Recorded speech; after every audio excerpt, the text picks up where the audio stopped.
We have this wonderful watershed, and we'd like it to have a wonderful stream that makes its way all the way to the Harlem River. And Eric Sanderson, more than anyone, understands the potential because he understands what the watershed was when it really functioned.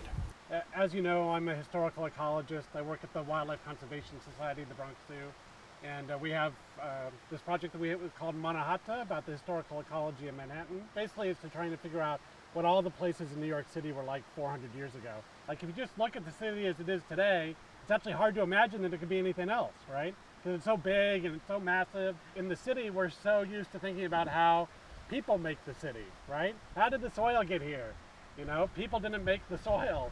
Nature made the soil, and it took thousands of years for the soil to get here. And actually understand that, that's the provision of ecology. That's why ecology is important. If we understand the historical ecology, then it actually gives us some metrics of what sustainable ecology would be, right? Like if we could make our city work like it did when it was a forest and a wetland, and still have all the people, well, that would be the big win, right? And so much of the way we think about the city, we're so ambitious for its economy, and for its architecture, and for the culture, and even for the science. And yet then we think, but, you know, there's got to be a cost, and that cost has to be borne by the environment. We're like, you know, almost naturally pessimistic about our ability to make the environment better. And I don't get that, because why can't we be as optimistic and as positive and as affirmative about, you know, how great the environment of the city could be? And this is, you know, Mary's work and, you know, the work of artists, right, is really to activate our imagination about what are the possibilities of the future, right? So this is such a interesting project in Tibbetts Brook, right? You know, it's such a modified watershed. How do we imagine what that future is? And it's not just you know, I don't think science in itself gets you there, that imagination. It also has to bring art to it. I'll do my part to help you visualize the future of this project. And then we're going to walk and show you the route of the future Tibbetts Brook. If you look right over here, you see where those benches are.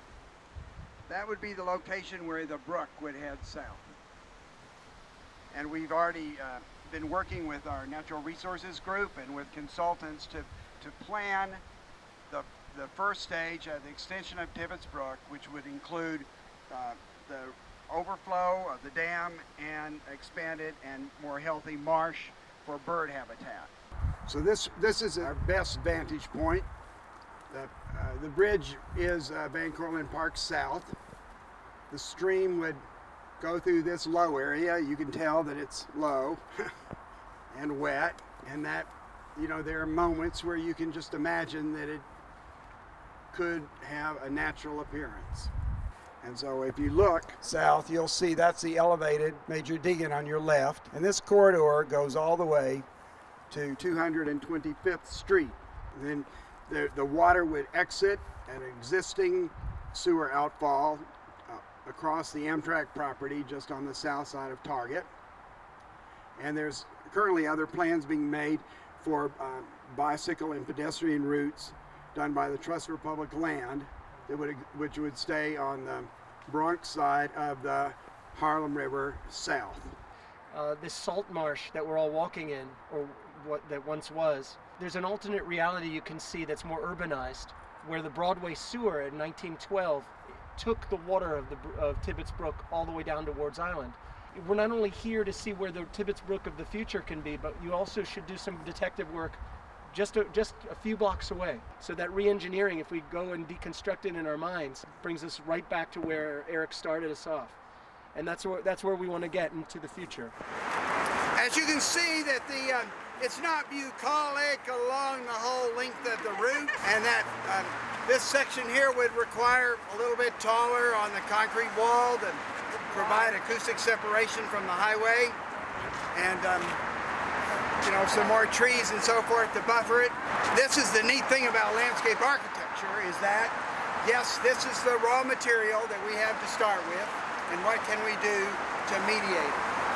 And if you think about it, we'll be doing everyone a great service, because the highway is just a terrible blight on the neighborhood.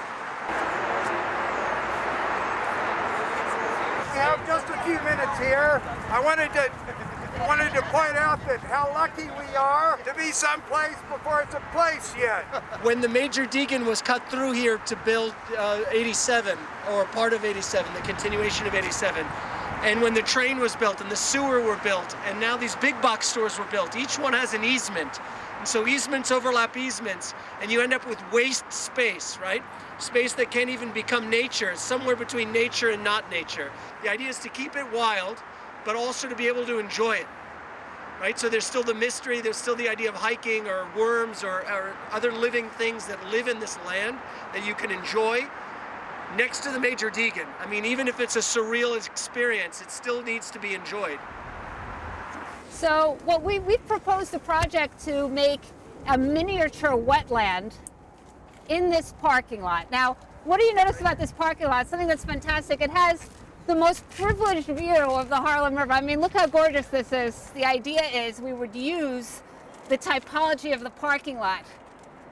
Truck beds, 3 truck beds would come onto this site and become a miniature park with lowlands and uplands where people could learn about the kind of flora and fauna that would be here once Tibbetts comes back into place. And while you're here, you actually can see the 2 areas, the connection between the Greenway, the new Riverway, and where it would go into the Harlem River. And one thing that's certainly bringing Tibbetts back, making a greenway from Van Cortlandt, linking Van Cortlandt to the Harlem River, one thing that it's going to do is it's going to make for more social activity. It makes more connections between neighborhoods, between people.